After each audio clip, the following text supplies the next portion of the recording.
Hello everyone, मैं अभिषेक कुमार और इस लेक्चर में मैं आपसे बात करने जा रहा हूं थर्मल और इलेक्ट्रिकल सिस्टम्स के बारे में। थर्मल और इलेक्ट्रिकल सिस्टम्स में कुछ फिजिकल क्वांटिटीज ऐसी हैं जिनका बिहेवियर बिल्कुल एक जैसा है, तो वो कंपैरिजन शो करते हैं अपन। ये कंपैरिजन बेसिकली मैथमेटिकल कंपैरिजन है, वरना थर्मल इलेक्ट्रिकल सिस्टम्स का आपस में क्या लेना देना। ध्यान दीजिए, जैसे कि हमने पिछले लेक्चर्स में, आप सीक्वेंस वाइज अगर लेक्चर्स को मेरे फॉलो कर रहे हैं तो पिछले लेक्चर में मैंने आपको लॉ ऑफ थर्मल कंडक्शन पढ़ाया है ना। तो पहले मैं कहानी वहीं से शो करता हूं। जैसे मान लें कि आपके पास एक कंडक्टर है जिसकी लेंथ है L, थर्मल कंडक्टिविटी K और क्रॉस सेक्शन एरिया जो है वो है L के A। इस वाले एंड पे टेंपरेचर है T1, इस वाले एंड पे टेंपरेचर T2। T1 टेंपरेचर बड़ा है T2 टेंपरेचर से, तो जाहिर है कि हीट करंट इस तरफ फ्लो होगी I। हीट करंट को क्या मैं डिफाइन किया था कि मान लो कि डेल्टा क्यू हीट अगर फ्लो हो रही है कंडक्टर से डेल्टा टी टाइम में, तो हीट करंट क्या था अपना delta Q upon delta T. ये पुराना टॉपिक है, पिछले लेक्चर में पढ़ाया मैंने आपको, रिवीजन के तौर पे बोल दिया। अगर किसी ने डायरेक्ट लैंड करा है इस लेक्चर में तो उसे भी समझ में आए। तो इसे क्या बोलते थे, rate of flow of heat across the cross section of conductor, इसे अपन क्या बोलते थे, हीट करंट। तो हमने लॉ ऑफ थर्मल कंडक्शन में क्या पढ़ा, हीट करंट का फॉर्मूला था माइनस के ए डेल्टा टी अपॉन एल। ये कंडक्टर में जो हीट करंट होगी उसकी इक्वेशन हमने पिछले क्लास में लॉजिकली पढ़ा और डिराइव करा था। अब जरा ध्यान दीजिए, डेल्टा टी जो है वो है टेंपरेचर डिफरेंस। मैं हमेशा डेल्टा, मेरी आदत थी कि मैं डेल्टा हमेशा, डेल्टा होता भी वैसे वही है कि डेल्टा फाइनल माइनस इनिशियल, तो फाइनल में मान रहा हूं कि जहां एनर्जी पहुंच रही है तो T2 minus T1 divided by L। तो I इज इक्वल टू, ध्यान देना मैं दो चीजें कर रहा हूं एक साथ, कोई कमाल की चीज नहीं है, ध्यान देना जरा। माइनस साइन अंदर भेज दूं तो ऊपर में बच जाएगा T1 माइनस T2, ये माइनस साइन अंदर भेज दिया और K को नीचे भेज देंगे तो ये हो जाएगा L upon K। Thermal systems में हीट करंट का ये फॉर्मूला हमारे पास पहले से है। तो कोई सोच रहा हो कि सर ये कुछ नया तो नहीं पता है, पिछले लेक्चर में वही था, थोड़ा होल्ड करें। यहां तक लाने की वजह थी, इस तरह से लिखने की भी वजह है। चलो आप मैं बात करता हूं इलेक्ट्रिकल सिस्टम की, एक रेजिस्टेंस उठाता हूं। हालांकि रेजिस्टेंस सब चीजें 12th में पढ़नी है आपको, लेकिन 10th लेवल पे बेसिक बातें पढ़ लेते हैं अपन, तो बेसिक ही चर्चा है, जरा ध्यान से देखना। एक मान लें कि एक रेजिस्टेंस है R, इस वाले पॉइंट पे पोटेंशियल है V1, इस वाले पॉइंट पे पोटेंशियल है V2 और इधर से करंट फ्लो हो रही है I। ध्यान से देखना जरा, हमने ओम्स लॉ तो पढ़ा है ना। कहते हैं कि जिंदगी में 2-3 लॉज हमेशा याद रहेंगे, ओम्स लॉ या फिर कैपेसिटर वाला Q is equal to C, 12th में पढ़ोगे आप, F is equal to M में। तो आई होप कि ओम्स लॉ आपको याद होगा। ओम्स लॉ क्या पढ़ा था हमने, 10th में पढ़ा था। मान लो कि V1 पोटेंशियल है ज्यादा V2 से, वो तो जाहिर भी है कि करंट हाई पोटेंशियल से लो पोटेंशियल की तरफ फ्लो हो रही है। तो ओम्स लॉ पढ़ा हमने, V is equal to IR, I is equal to V by R। V मतलब क्या होता था भाई, V मतलब वोल्टेज या पोटेंशियल डिफरेंस, साइनोनिम जो है उसका पर्याय है। वोल्टेज का पर्याय पोटेंशियल डिफरेंस भी है, तो V मतलब पोटेंशियल डिफरेंस, तो पोटेंशियल डिफरेंस बड़े में से छोटा घटाते हैं, तो बड़ा कौन सा है, V1 है ना। तो V को लिख सकते हैं अपन V1 minus V2 upon R। अब आप अगर अचानक से सोच रहे होगे कि सर एक मैकेनिकल सिस्टम का कुछ लेके ले आ गए करंट, इलेक्ट्रिकल सिस्टम में लेके आ गए, अब क्या होगा। अब देखो आप, अब हम कुछ ऐसी चीजें करने जा रहे हैं जिससे थर्मल सिस्टम्स को भी एक इलेक्ट्रिकल सिस्टम की जैसे ट्रीट करेंगे, तो एनालिसिस काफी आसान हो जाएगी। तो ये बहुत इंपॉर्टेंट सेगमेंट है, बहुत ध्यान से देखें। अगर बिगिनर्स फ्रेशर्स अगर इस वीडियो को देख रहे हो तो यहां तक, और रिपीटर्स हैं तो यहां तक की चीजें तो आई होप आपको मालूम होंगी। हम न्यूमेरिकल सेशन में अच्छी चीजें करते हैं, ध्यान दें। ये है हमारे पास हीट करंट का फॉर्मूला, ये है इलेक्ट्रिकल करंट, थर्मल करंट भी कह सकते हैं अपन। ये दो अलग अलग करंट से अलग अलग सिस्टम्स हैं, लेकिन अगर आप कंपेयर करें तो एलएचएस में दोनों जगह करंट है, एक जगह हीट करंट है, एक जगह इलेक्ट्रिक करंट है। वहां पे पोटेंशियल डिफरेंस है, यहां पे टेम्परेचर डिफरेंस है। तो जाहिर सी बात है कि जहां पे रेजिस्टेंस है उस जगह को घेर कर कौन बैठा है, एल अपॉन के। तो इन दोनों को मैथमेटिकली कंपेयर करें, ध्यान देना मेरे शब्दों पे जरा गौर करें, मैंने क्या बोला, मैथमेटिकल कंपैरिजन, इसी को कहते हैं एनालॉजी। दो डिफरेंट फिजिकल सिस्टम, उनका फिजिक्स अलग है, एक में हीट है, एक इलेक्ट्रिकल सिस्टम है, दोनों की फिजिक्स अलग है लेकिन मैथमेटिकल रिप्रेजेंटेशन एक जैसा है। अगर ऐसा है तो वो सिस्टम एनालॉगस कहलाती है, एनालॉगस। तो अभी कंपेयर करें दोनों को, कैसे कंपेयर करें, किस आधार पे, मैथ्स के आधार पे, फॉर्मूले का स्ट्रक्चर एक जैसी है, आई यहां टेम्परेचर डिफरेंस, यहां पोटेंशियल डिफरेंस, तो यहां रेजिस्टेंस है तो इसका भी बिहेवियर रेजिस्टेंस ऐसा होना चाहिए। तो on comparing we write L upon K A, ध्यान से देखना सारा, इस वाले पॉइंट पर रेजिस्टेंस है तो ये भी रेजिस्टेंस के ही जैसा रोल होना चाहिए, नहीं इससे रेजिस्टेंस बोलेंगे तो फिर इससे क्या बोले, फर्क करना अलग हो जाएगा, इसलिए अपन इसे थर्मल रेजिस्टेंस बोलेंगे, RTH, TH लिख दिया मैंने कि आपको याद रहे थर्मल के लिए। ये रहा थर्मल रेजिस्टेंस का फॉर्मूला। मतलब नेक्स्ट टाइम अगर आपको उसका फायदा क्या होगा, भाई ये पढ़ लिया हमने, ठीक है, कंपेयर कर लिया, इसका एडवांटेज क्या है, एडवांटेज है अगर आप इस तरह, अगर ये समझ गए टेक्निक आप, तो कोई भी मैकेनिकल सिस्टम या कोई भी जो थर्मल सिस्टम होगी उसे बड़े आराम से कन्वर्ट कर सकेंगे आप इलेक्ट्रिकल में, और इजीली इलेक्ट्रिकल के लॉज लगा के उसे सॉल्व कर सकेंगे। मैं इस पर भी काम करूंगा थोड़ी देर में। पहला जैसे कि देखो आप, जैसे मान लो कि एक रॉड है, ये एक रॉड है ये, और ये लगा है जॉइंट, टी सेक्शन का रॉड है, मान लो ऐसा कुछ रॉड है हमारे सामने, यहां T1 टेम्परेचर, यहां T2 टेम्परेचर, यहां T3 टेम्परेचर, यहां T4 टेम्परेचर। T1 मान लो 100 डिग्री सेल्सियस, T3 मान लो 50 डिग्री सेल्सियस, T4 मान लिया 10 डिग्री सेल्सियस, T2 नहीं पता, इसकी लेंथ है L, थर्मल कंडक्टिविटी K, और क्रॉस सेक्शन एरिया A, इस वाले रॉड का। दूसरे रॉड में length 2L, thermal conductivity 2K, area इसका 2 है। थर्ड वाले रॉड का length L/2, thermal conductivity 2K, और एरिया 2 है। ध्यान से देखना जरा, ये एक मैकेनिकल सिस्टम है हमारे सामने, अलग अलग जंक्शंस में टेम्परेचर हमने बता दी, एक पर्टिकुलर जंक्शन का टेम्परेचर नहीं बताया हमने, है ना। और टेम्परेचर डिफरेंस से तो जाहिर सी बात है कि करंट एस्टैब्लिश होगी, हीट फ्लो होगी। अब सवाल पूछ रहे हैं आपसे, फाइंड टेम्परेचर T2, ये T2 टेम्परेचर कितना है ये इवैल्यूएट करनी है अपने को, है ना। तो अब मैं यहां पे स्क्रीन पॉज करूंगा, जल्दी से आपकी थ्योरी वाला सेगमेंट नोट कर लें, थर्मल रेजिस्टेंस इसको बोलते हैं, ये ध्यान रखेंगे अपन। तो अच्छा एक चीज और में जाते आते इस ब्रेक से पहले देखो आप, I इज इक्वल टू है T1 minus T2 divided by L/K, यहां से तो लिख सकते हैं आप I is equal to simple format T1 minus T2, और L अपॉन K को क्या लिखते हैं, रेजिस्टेंस, तो बाई R, RT, तो इससे कोई इशू नहीं है, लिखो आप कुछ भी, अल्फा डेल्टा लिख दो, समझ में आना चाहिए भैया कि वो रेजिस्टेंस है ना, ये है थर्मल रेजिस्टेंस। तो ओम्स लॉ का ही फॉर्मेट जैसे दिख रहा है ना, V1 minus V2 by R, T1 minus T2 by R, एक R इलेक्ट्रिकल है और एक R थर्मल है। जल्दी से स्क्रीन पॉज करें, इस क्वेश्चन को अटेम्प्ट करें। अब मैं इसके सॉल्यूशन की बात करता हूं, आइए।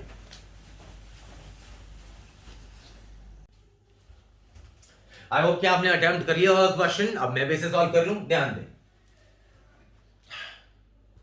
ये 3 कंडक्टर्स हैं हमारे पास, है ना, हर कंडक्टर की अपनी थर्मल रेजिस्टेंस होगी। मान लो इसे नाम दे दूं मैं कंडक्टर 1, ये वाला कंडक्टर 2, और ये कंडक्टर 3। ध्यान देना, कंडक्टर 1 की रेजिस्टेंस R1 कितनी होगी, थर्मल रेजिस्टेंस, फॉर्मूला क्या है, L/KA। ये रही थर्मल रेजिस्टेंस पहले वाले कंडक्टर की, चलो मैं इसको R बोल देता हूं, R। सेकेंड वाले कंडक्टर की रेजिस्टेंस निकालेंगे अगर आप, तो सेकेंड वाले कंडक्टर में फॉर्मूला L अपॉन K होता है ना, तो L की जगह यहां पे 2L है, तो 2L अपॉन K की जगह है 2K, और एरिया 2 है, तो ये 2 कैंसिल, तो ये हो गया L/2K। अब ध्यान से देखना जरा, एल अपॉन के को अगर आपने आर माना, एल अपॉन के क्या है आर, तो ये हो गया आर बाई 2। सिमिलरली थर्ड का निकाल दीजिए प्लीज, R3 L बाई के, L की जगह है L by 2, L by 2, K की जगह है 2K और एरिया की जगह है 2A। मतलब कितनी वैल्यू आ गई, L बाई 8KA। देख लो 2 नीचे आ गया, 2 हो जाए 2 2 जा 4 2 जा 8, L अपॉन के है रेजिस्टेंस थर्मल R, P हो गया R बाई 8। ये आ गई R3 की वैल्यू। अब इस थर्मल सिस्टम को हम कन्वर्ट करते हैं एक इलेक्ट्रिकल सिस्टम में। जैसे ये देखो, पहला जो कंडक्टर है, ये जो फर्स्ट कंडक्टर आप देख रहे हैं, इस कंडक्टर को हटा के एक रेजिस्टेंस लगा रहा हूं यहां पे। कौन सी रेजिस्टेंस, R1।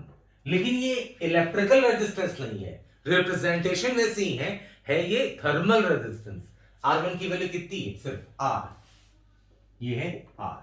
इस थर्मल रेजिस्टेंस के अक्रॉस टेंपरेचर डिफरेंस, तो इधर से तो है 100 डिग्री सेल्सियस, इधर इस जंक्शन पे है T2, जो नहीं मालूम, जो निकालना है अपने को।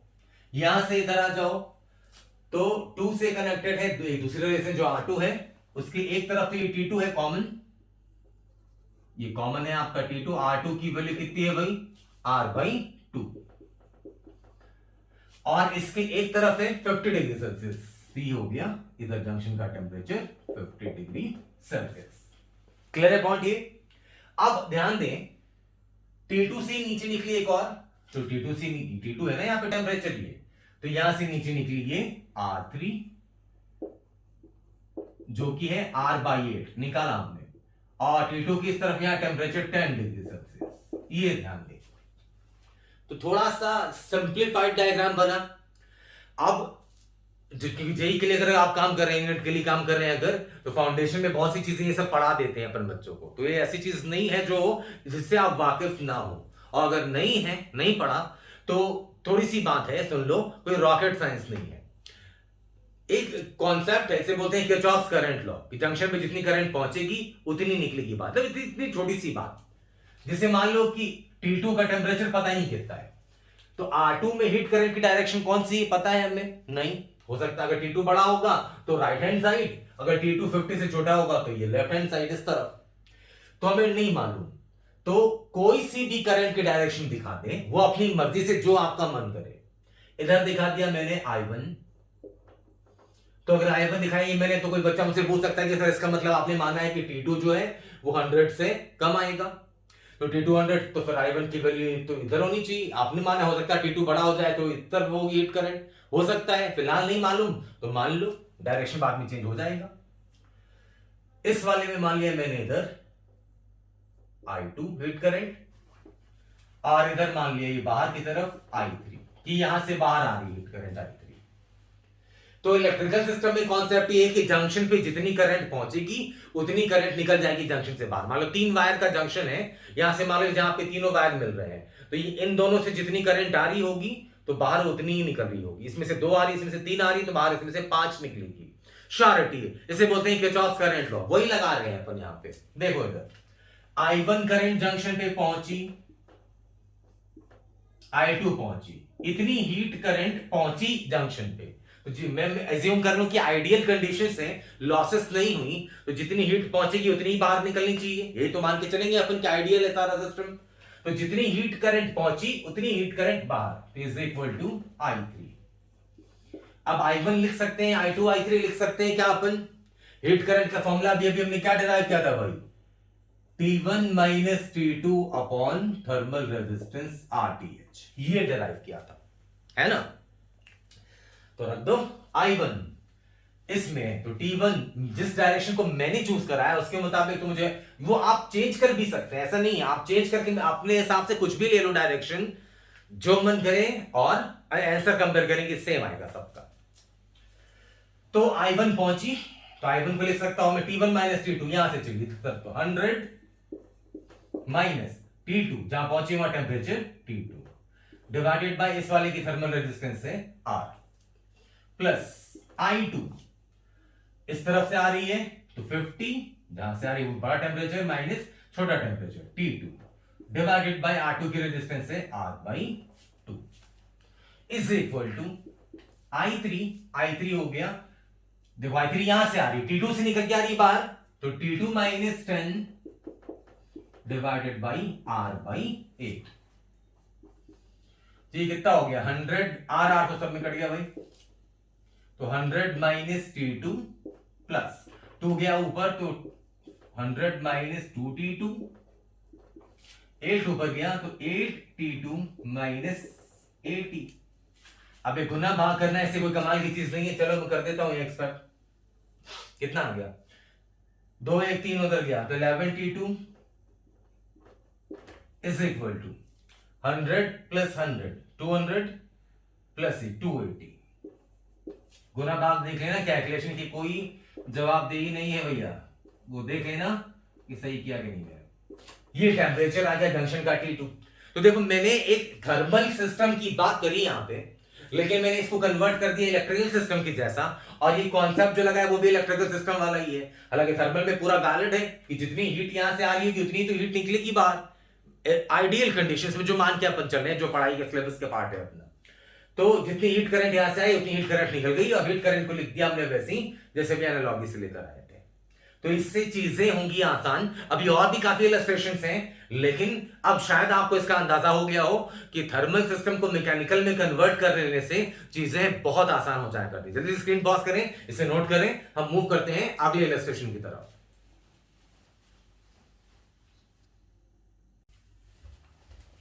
आइए इस इलस्ट्रेशन की बात करते हैं अपन। आप चाहें तो यहीं पर स्क्रीन पॉज करके ये क्वेश्चन नोट कर लें और सेल्फ अटेम्प्ट भी कर सकते हैं। यहां पे कुछ रॉड्स का कॉम्बिनेशन है जो हमारे सामने है।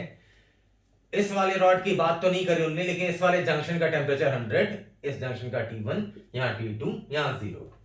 ये जो बीच में रॉड लगी इसका लेंथ LK, इसका L2K 2B, ये सब चीजें हमने बता दी। तो पूछ रहे हैं भैया कि T1 T2 टेम्परेचर कितना होगा। अब इसे इलेक्ट्रिकल में कन्वर्ट करें। यहां से शुरू करता हूं क्योंकि इधर वाले रॉड के बारे में तो कुछ पता है नहीं। तो यहां से शुरू करो, तो यहां टेम्परेचर है 100 डिग्री सेल्सियस, 100। इसमें रॉड 1 बोल देता हूं इसको रॉड 2, ये रॉड 3, उसका कुछ पता नहीं है तो रहने दो। तो रॉड 1 का थर्मल रेजिस्टेंस मान लो कि है R1, वो लिख देंगे कितना है अभी, इसका है R2, रॉड 3 का R3। तो R1 जो रेजिस्टेंस है, कितने टेम्परेचर जंक्शंस कितने हैं वैसे, एक 100 डिग्री वाला, एक T1 टेम्परेचर वाला, एक T2 टेम्परेचर वाला जंक्शन, और एक और है लास्ट ये वाला 0 डिग्री। आगे का नहीं पता है ना। ये 4 है, 1 2 3 और ये 4, ये नजर आ रहे हैं। R1 कहां कनेक्टेड है, 100 और T1 के बीच में, ये R1। R2 T1 और T2 के बीच में, तो ये देखो एक रेजिस्टेंस लगा दिया, R2 T1 और T2 के बीच में। थर्ड रॉड का लगाया T2 और 0 के बीच में, तो ये T2 और 0 के बीच में ये R3। R1 R2 R3 की वैल्यूज निकाल सकते हैं अपन बड़े आराम से। R1 is equal to L upon K, इसको R मान लेते हैं अपन। सेकेंड वाला रॉड R2, ये हो जाएगा, क्या हो जाएगा भाई, मुझे यहीं पर बनाना पड़ेगा तो मैं इधर भी लिख देता हूं। यहां पे R1 की value, R1 L upon K ए, इसको R मान लो। ये सेकेंड वाले में R2 L अपॉन, देखो K की जगह 2K है और एरिया की जगह है 2 है, तो जाहिर है ये हो गया R/4। और थर्ड वाले की बात करें R3, L है 2L, K क्रॉस सेक्शन भी है, तो L अपॉन K जो है वो तो R है आपका, देख लो L अपॉन K R, तो हो गया 2R। ठीक है, तो तीनों रेजिस्टेंस मालूम है, R1 है आपका R, R2 है R/4 और R3 है 2R। ठीक है, क्लियर है पॉइंट ये। देखो अभी इलेक्ट्रिकल सिस्टम में कन्वर्ट किया तो चीजें कितनी आसान नजर आ रही हैं। अभी देखो जो भी करंट आएगी, हीट करंट, वो सबसे फ्लो होते हुए निकलेगी, है ना। तो इसको, इसके फॉर्मूले बहुत तरीके से लिख सकते हो आप। अगर दो पॉइंट के बीच का टेम्परेचर डिफरेंस मालूम हो और उन दोनों पॉइंट के बीच में रेजिस्टेंस कितनी मालूम हो, तो हीट करंट का फॉर्मूला हमने अभी क्या पढ़ा था थोड़ी देर पहले, I is equal to T1 minus T2 upon RTH। तो अगर दो पॉइंट के बीच का टेम्परेचर डिफरेंस मालूम हो और उन दोनों के बीच की रेजिस्टेंस मालूम हो, RTA थर्मल रेजिस्टेंस, तो बड़े आराम से आप हीट करंट लिख सकते हैं। तो यहां पे तो बहुत सारे जंक्शंस के टेम्परेचर मालूम है और सब रेजिस्टेंस मालूम है, तो लिख डालो। जैसे कि आई को लिख सकता हूं मैं 100 माइनस, पूरा का पूरा एक साथ लिखूं, यहां से यहां तक पूरा लू अगर, तो आई को लिख सकता हूं मैं 100 माइनस 0, ये टेम्परेचर डिफरेंस और ये तीनों रेजिस्टेंस। देखो ये फिर से मुझे क्लास 10 में जाना पड़ेगा अगर कोई फ्रेशर देख रहा हो वीडियो तो। रेडबर्डस को मालूम है सेम हीट करंट तीनों में, तो ये कनेक्शन कैसे किया जाता है? Series connection. सेम करंट अगर रेजिस्टेंस में फ्लो हो तो वो है सीरीज पहले का बेसिक आइडिया। अब मैं जो 12th के लेक्चर्स जब बनाऊंगा तो दूंगा ही, अलग से काम करूंगा ही, लेकिन स्टार्टिंग है बिल्कुल basic. R1 R2 R3 series में, तो R1 plus R2 plus R3, मतलब ये हो जाएगा R plus R/4 plus 2R, ये हीट करंट। इसको चाहे तो ऐसे भी लिख सकते हैं 100 माइनस T1 अपॉन R, लिख सकते हैं ना ऐसे भी। तो मतलब यहां से आ गई वैल्यू R, एलसीएम ले तो कितना आ जाएगा? 4 2 जा 8, 4 2 जा 8 प्लस 4 और 13, ये आ गया 400 by 13 R is equal to 100 minus T1 upon R। ये R कैंसिल। इस इक्वेशन में अननोन टर्म क्या है? सिर्फ T1 है, तो मैं लेक्चर की क्वालिटी डिस्टर्ब नहीं करना चाहता, ये आप कैलकुलेट कर लेंगे खुद से। वैसे T2 चाहिए तो वही कहानी, पूरी करंट चाहो एक बार में तो ऐसे लिख सकते हो 100 minus 0 upon R plus R/4 plus 2R। और इसी को चाहो तो जैसे इन दो, यही आई तो सब में जा रही है, हमें तो बस दो पॉइंट्स के बीच का टेम्परेचर डिफरेंस चाहिए और दोनों पॉइंट्स के बीच की रेजिस्टेंस चाहिए। तो देख लीजिए, इसे लिख सकते हैं T2 minus 0 by R3, T2 minus 0 by R3 is equal to 2R है ये। तो यहां से R ये कट जाएगा सब में, अब बाकी सॉल्व कर लो। T2 इज इक्वल टू कितना है? तो इस तरीके से थर्मल सिस्टम को हमने अगर इलेक्ट्रिकल में कन्वर्ट किया तो बड़े आराम से चीजें टेम्परेचर वगैरह कैलकुलेट कर पा रहे हैं अपन, कॉम्प्लिकेट नहीं होगा, है ना। वरना K delta T upon L ये सब बहुत कॉम्प्लिकेटेड लगता था उस वक्त, लेकिन थोड़ा सा रिलेटिवली इजियर है वो भी उतना ज्यादा कॉम्प्लिकेटेड नहीं है वैसे। हाँ फिलहाल अब देखें जरा, हाँ सीरीज पैरेलल का बेसिक आइडिया होना जरूरी है, जो 10th लेवल पे 10th के कोर्स में है ना ये, इसलिए ये आइडिया है अपने को पहले से ही सीरीज पैरेलल क्या होता है। अब इधर आ जाओ, ये कितने जंक्शन है, पहले जंक्शन के टेम्परेचर दिखाते हैं। एक जंक्शन ये इधर तो कुछ पता ही नहीं है 200 डिग्री सेल्सियस का, दूसरा ये जंक्शन टी टेम्परेचर का, तीसरा ये 0 डिग्री सेल्सियस का।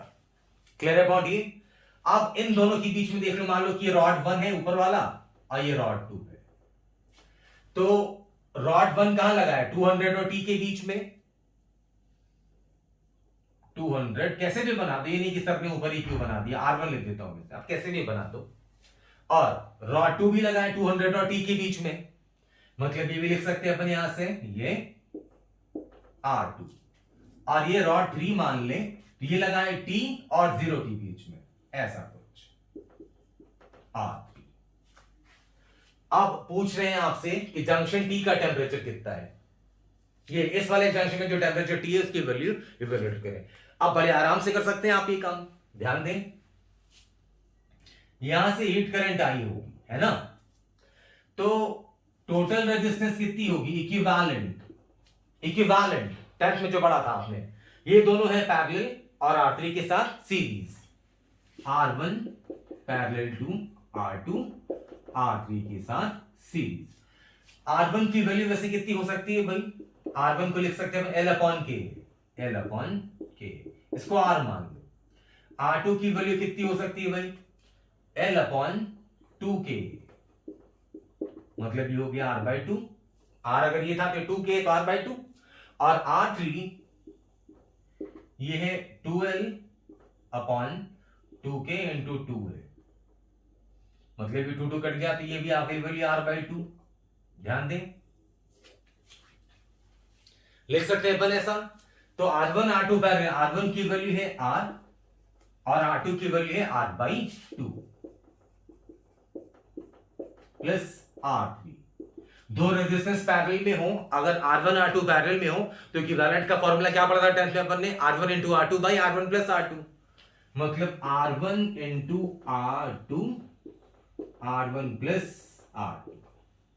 कोई सोच रहा हो कि भैया हमने तो पढ़ा था कि 1 बाई R बराबर 1 by R1 plus 1 by R2, हाँ तो उससे भी वही आएगा, वही बोला है मैंने, R1 into R2 by R1 plus R2, R1 into R2 by, अभी सॉल्व कर लो इसको भाई, सॉल्व करोगे तो कितना आ जाएगा, ये 2R या कैंसिल, ये 2 कैंसिल, तो आ गया 2 by 3R plus R by 2, LCM लेंगे तो कितना आ जाएगा, 2 2 4 और 4 प्लस 3 7 बाई 6R।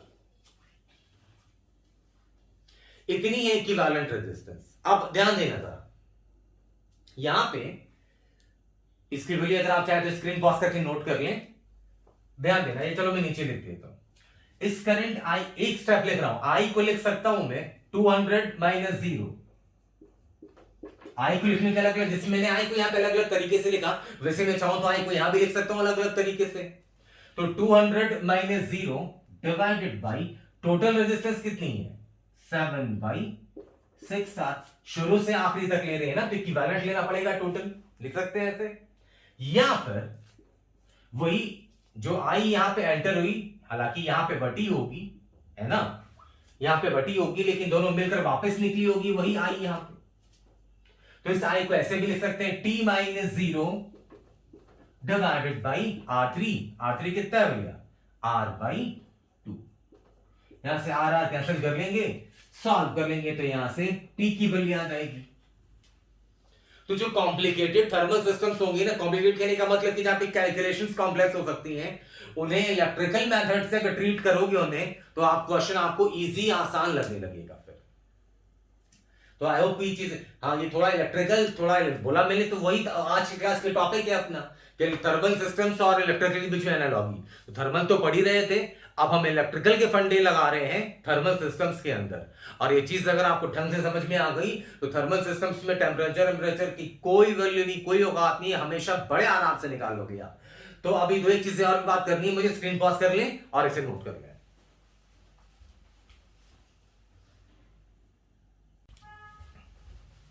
आप इन दोनों इलस्ट्रेशंस की बात करते हैं, अगर आप चाहें तो स्क्रीन पॉज कर लें, सब ऑप्शन लेके आए और खुद अटेम्प्ट करें। ये रॉड्स का सिस्टम है, कुछ कनेक्शन ऐसा है और एक ऐसा है, दोनों में आपको निकालना है के इक्विवेलेंट, मतलब के थर्मल इक्विवेलेंट थर्मल कंडक्टिविटी। अभी तो K1 K2 K3 अलग अलग है, कोई एक ऐसी K बतानी है जो सबके लिए वही हो, तो फिर सिस्टम बिगड़े ना पहले जैसा रहे। आइए कनेक्शन वैसे तो डायरेक्ट बात समझ में आती, तो ये पैरेलल है ना, जिसको थोड़ा बहुत आइडिया समझ में आ गया होगा। तो ये ऐसे यहाँ पे तीनों रॉड से कनेक्शन पैरेलल लिख रहा है, वहां पे तीनों का लिख रहा है सीरीज। डायग्राम में ड्रॉ कर सकते हैं आप, दो जंक्शंस हैं, एक हाई टेम्परेचर का TH, एक लो टेम्परेचर का TL। R1 R2 R3 इनकी रेजिस्टेंस है दी नहीं उनने, मैंने लिख दिया पहले से, L1 K1 A1 L2 K2 A2 ये सब दिया उन्होंने। तो पहली रेजिस्टेंस जो है R1 वो लगी हाई टेम्परेचर और लो टेम्परेचर TH और TL के बीच में R1। R2 भी लगी है TH और TL, एक जगह टेम्परेचर TH है, दूसरी जगह टेम्परेचर TL है, तो टेम्परेचर रेफरेंस वही, ये भी R2 भी उधर ही और R3 भी उधर ही। तो ये स्टैंडर्ड डायग्राम है पैरेलल का। जब पहली बार आपने 10th में पैरेलल पढ़ा होगा तो उस वक्त स्टैंडर्ड डायग्राम जो बन के आया था वो यही था, यही से स्टार्ट किया था हमने। तो आप आई होप कि आपको फॉर्मूले तो याद होंगी। तो इक्विवेलेंट क्या हो जाएगा, 1 by R is equal to 1 by R1 plus 1 by R2 plus 1 by R3, parallel का फॉर्मूला। तो लिख सकते हैं ना अपन यहां से 1 by R1 plus 1 by R2, इसे मैं चाहूं तो लिख दूं 1 बाई R होता है L अपॉन K, तो 1 अपॉन R कितना हो जाएगा K upon L। Clear upon ये, तो 1 बाई R1 को लिख सकता हूं मैं 1 बाई R1 को K1 A1 upon L1, 1 upon R2 को K2 A2 upon L2, K3 A3 upon L3 is equal to, इसी को एक और तरीके से लिख सकते हैं, मानो K इक्विवेलेंट जो है, जो K इक्विवेलेंट है वो उसे लेकर लिख दूं मैं, तो के इक्विवेलेंट A1/L1 1/R1 को देखो, बाकी चीजें वही हैं, लेकिन K1 की जगह के इक्विवेलेंट लिख रहा हूं मैं, K2 की जगह के इक्विवेलेंट, के इक्विवेलेंट A2/L2, के इक्विवेलेंट A3/L3। ये देखिए आप ऐसे लिख सकते हैं। तो यहां से के इक्विवेलेंट की वैल्यू कितनी आ गई, कॉमन कर दो, तो ये सारा तामझाम जो है ये ऊपर में, ये बार बार मैं वही लिखना ही चाह रहा, वो तामझाम, और नीचे से अगर इधर करते हैं तो आ जाएगा A1/L1 plus A2/L2 plus A3/L3। ध्यान से देखना यहाँ पे क्या है, न्यूमरेटर में क्या है, वो तामझाम जो बोल रहा हूँ इतना सारा। तो क्या इसे अगर इतने सारे तामझाम को मैं अगर ऐसा लिख दूं समेशन, तो यही है ना, K1 A1/L1, K2 A2/L2, K3 A3/L3, चौथा होगा K3 A3/L4 A4 है ना, तो इसे लिख सकता हूं मैं समेशन K/L डिवाइडेड बाई, नीचे क्या है A1/L1, A2/L2, A3/L3, चौथा होता तो A4/L4, ऐसा होता कुछ, मतलब इसे सिंपलीफाई करके चाहूं तो लिख दो समेशन A/L। तो ये आ गई इक्विवेलेंट थर्मल कंडक्टिविटी। तो कोई कमाल की चीज नहीं थी, आप वैसे ही आप चाहें तो अभी, अगर आपने अभी समझ में आया तो यहीं पे स्क्रीन पॉज करें, फिर से आप ये अटेम्प्ट करें, उसके बाद सॉल्यूशन ये रहा यहां पे। सीरीज में तीनों, ये मान लो टेम्परेचर TH, यहां पे टेम्परेचर TH दिया है हमने, यहां पे TH। तो अब मैं उम्मीद कर रहा हूं कि आपको ये समझ में आ गया होगा कि ये तीनों हैं सीरीज में।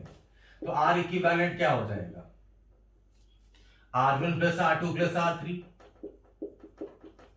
सीरीज में सीधा अपन ऐड करते हैं, तो R1 R2 R3 को क्या लिख सकते हैं यहां से भाई, R is equal to L/K होता है, तो L1/K1A1 L2/K2A2 प्लस L3/K3A3। मुझे चाहिए के इक्विवेलेंट, मतलब ऐसी थर्मल कंडक्टिविटी की वैल्यू चाहिए जो सबके लिए सेम ले लूं तो भी ओवरऑल रेजिस्टेंस मिले।